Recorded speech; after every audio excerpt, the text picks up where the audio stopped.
Hey, how's it going everybody, Peyton here, and welcome to World of Warships. Today I'm gonna be taking a look at the Fuso class Japanese battleships. And oh boy did I had a lot of fun with this ship. So let's begin as usual at survivability about this ship. So Fuso is a battleship, it gets a big amount of nice hit points.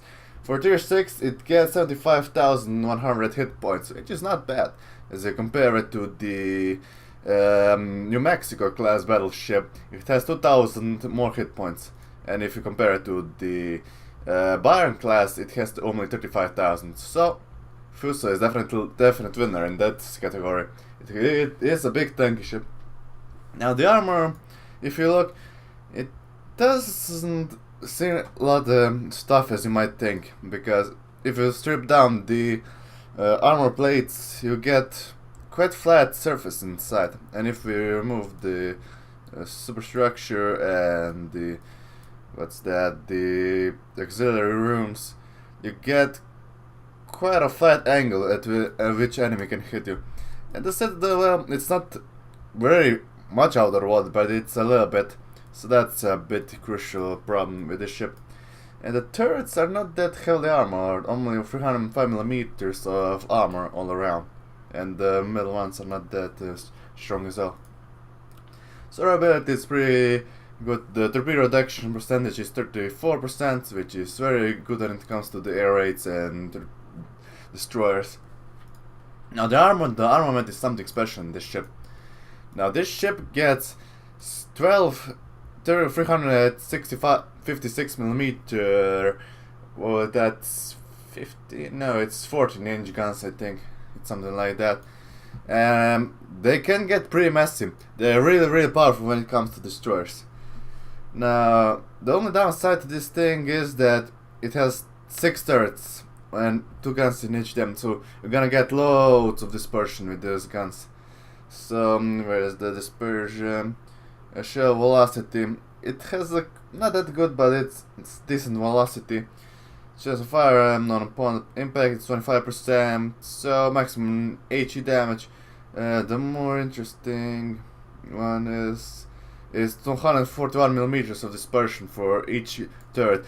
So you're gonna be missing a lot of tanks, as you're gonna see me in the gameplay. The secondaries, they are quite decent. You get 4 of these 4x2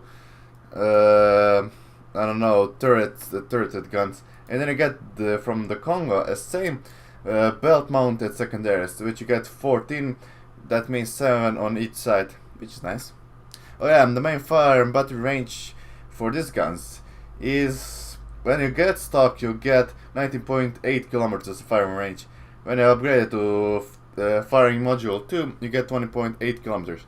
And that all can be increased with the fighter catapult plane at the back of the plane, which is nice. And as we are here at the modifications, with the upgrade you get additional 2.9 knots of speed, which is really helpful when it comes to the shifting your positions from point to point on the battlefield. Now the anti-aircraft rating is, it's a battleship, so it won't have any good anti-aircraft armors. You will shut down some planes, but you won't destroy whole squadrons like in Bayern and New Mexico. Nah, New Mexico is not that good as well. We get 17 of this type 96. It's like an autocannon or something like that. Then you get 10x2 of this type 96 twin, which is upgraded autocannon, I guess. It's like a Orlacan at American cruisers and battleships. And you get 4x2 of this dual-purpose anti-aircraft secondary armament, which is nice. Now the maneuverability of the ship is, as I said, it will reach 25 knots of speed, which is not that fast, but it's better than the New Mexico. And the Byron is almost a ship that will very healthily compete with when it comes to speed with the new Fuso. The turning radius with the speed comes great turning radius, as they said, and yeah, you're gonna be turning quite a lot, so you have to be careful for torpedoes when they are in the water. The rudder shift time, it's 14.9 seconds, so from 0 to full left to full right, you're gonna be returning 40 seconds, which is not good, but I usually prefer this ability, the steering gears, which greatly improves your steering capabilities. And the concealment is a battleship, so you're gonna spot this thing from miles away. From the air is gonna be spotted by 20.2 kilometers, and from the sea is gonna be spotted by 18.9 kilometers. So that's the basic premises of this ship. Now, this ship is pretty much, from all stats, you pretty much could suggest that it's a long-range sniper. It doesn't have very good armor, but it has decent armament, guns. They can fire really far, they have very big caliber, so you will get Citadel, which I'm gonna show you in the gameplay. The only downside to this is the long range, the dispersion is gonna be great. So I need to take that in consideration as well. So, well, without stalling, let's get into some gameplays, guys. So, shall we? And look at the gameplay, guys. Welcome to the mighty Fuso. And we are sailing towards the sea capture point so we can counterattack the enemy. So when I was playing this game, I was trying to grind up the XP so I could get the Nagato, which is an X tier ship, as I mentioned. And I don't know, it was quite an interesting game. This flank, it was only me, that Fubuki, that Atlanta that are supporting, and we're gonna see some quite heavy ships. And here comes the first enemy. It's Furutaka, Japanese tier 5 cruiser. And that thing, it doesn't have the best armor, but it has decent armor, I guess. The more important thing is that it has very powerful guns. Now first, let's drop some salvos on that Fiji, which is a tier 6 or no? I think it's tier 6, oh no, it's tier 7 British cruiser. And that thing can get really nasty if he starts pouring shots on you. So I'm reloading. The guns, as I said, are quite fast. And they reload 30 seconds, and there's 12 of them, so you have very big surface to cover with them. So for the next salvo, at Furutaka, and the shells are coming in.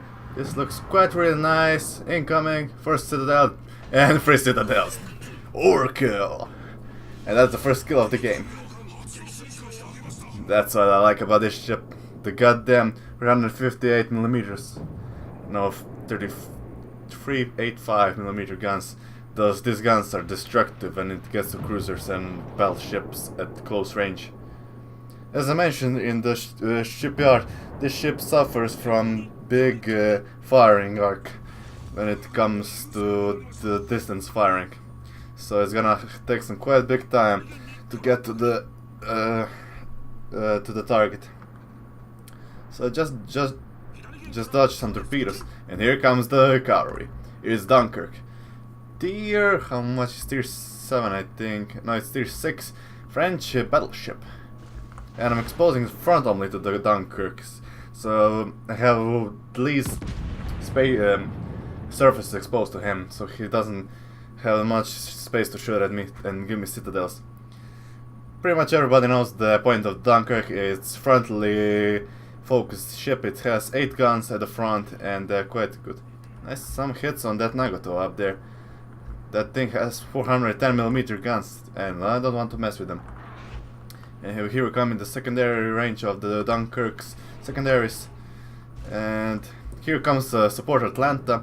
And Atlanta is very good when it comes to dealing with battleships, because just the volley fire that they can put up with those HEs, they are gonna do so much damage. And he just dropped those torpedoes, so he will have to act. Or he's gonna stand there, or he's gonna eat all those torpedoes. And here I fire the HE, because I'm not gonna penetrate the Dunkirk from the front with the AP at that kind of angle. So I'm just loaded another salvo of HE, and I start taking some fire. Not from Dunkirk, but as you can see, shots coming in. There's something else back there, I just cannot see it yet. So I'm on fire, but I don't extinguish it, and just spot it. It's Shores. It's a tier 7 Russian cruiser, which is quite deadly when it comes to firepower. Incoming, another salvo from it. And here now I switch to the armor piercing, because I want to sink him as fast as possible. I took some quite nasty hits from the Dunkirk, and I did some quite nasty damage. Oh, here comes that Fiji that I was shooting before. Now I slow down here because Fiji has some nasty torpedoes, and I don't want to get hit by those.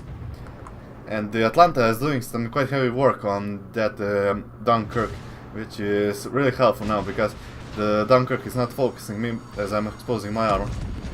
I'll leap another salvo into the shores, and I come to the complete stall right now. And here are those torpedoes, nice and slowly. Bye. So I need to be really careful because this ship has decent speed than New Mexico, but it's still no cruiser. And Miyoko just sunk that Dunkirk, and that guy just he came from behind us to support us. So I'm getting ready to put some armor piercing into this, and the next target is this shores because that rate of fire is so nasty. The Fiji has only armor piercing, so don't care about that too much. And look at those citadels just rolling. Double kill! Oh, one kill actually. So now the thing is, I used the damage repair ability already, and I cannot repair it. And I have 3 fires. That's the worst thing that can happen you in the cruiser. In the battleship, not the cruiser, my mistake. And I'm ready next salvo. He's maneuvering, and I'm gonna spread him nicely all around him and see if I can hit anything. But he exposed so little, and the dispersion of these guns is really bad. At this point I said, oh boy, I'm going down like this, aren't I? And I'm still taking that fire, and the fire is almost out. I forgot one thing about fires. The more time it burns, the weaker it gets. So about now I only take 50 hit points off, and I managed to survive. And I just cured those fires, and I'm still taking that fire from the Fiji, but it's such a long range, and that armor piercing of his is not gonna do that much damage. So I'm said, screw you guys, I'm going home, and I took tail between my legs and just went back to home. My repair part is gonna get off the cooldown in 3, 2, 1, and here we go. Now we get all that health back, and nicely 1000 hit points back at a minute, or 500, I don't know, something like that. So we did quite very well in this game. The team did actually quite well. So let's see. So I sunk 2 ships that did the absolute monstrous amounts of damage in his destroyer. Now the only thing that's left on the enemy team is Cleveland, Fiji, Nagato, and Nelson, the new British battleships, which just came in the previous last update, which was on the Thursday, I guess. Yeah, Thursday in Europe, I guess, where I am from. Oh look, speaking of devil, it's Nelson class. So turn on guns to Bordeaux, and looky who it is, our good old friend Fiji. So pop first 3 turrets into the direction of the Nelson, and those looks like they're gonna be too short, or just might hit them. No, dispersion was not on my side, god damn it. Okay, so I'm bearing all 6 turrets on this side now. A lot of fire. First front, 3 main battery guns, and dispersion was too bad. So as you can see that you can score some really big hits, but it's the Fuso is the most effective when it comes to close range. It doesn't have the best armor, but it still gets the job done. It's known for the most battleships, so as far as the front guns again, incoming, and 1 ricochet. No, it's not ricochet, it's bounce. So not much luck, but I did quite alright. But until now I did 77,000 hit points of damage. I'm gonna snatch that. Too much dispersion. The Atlanta get the Fiji. I'm gonna slow down now for a bit and try to put some shots into him. The repair part is almost off cooldown, and I'm gonna get ready to set the next salvo. I hit him twice. One was bounce, one was ricochet. So that's good. So the game is almost over. I think that now that Nelson's gonna get destroyed, the game was over. So I guess I didn't manage to get much. So I'll see you in the port, guys. So see you there. And that's gonna be all for this review, guys. So Fuso, what I think about it. Fuso is one of those ships that it's a hard start, but you can get skyrocketed with it when you get fully upgraded. I really like that ship, but the Nagato at tier 7, that thing is so much better, but it, I don't know, for tier 6, I say this ship is really worth it, so I prove this ship to be an effective battleship. So guys, as always, I hope you enjoyed this video. Leave a like and comment down below. And as always, I hope you enjoyed the video. Peace.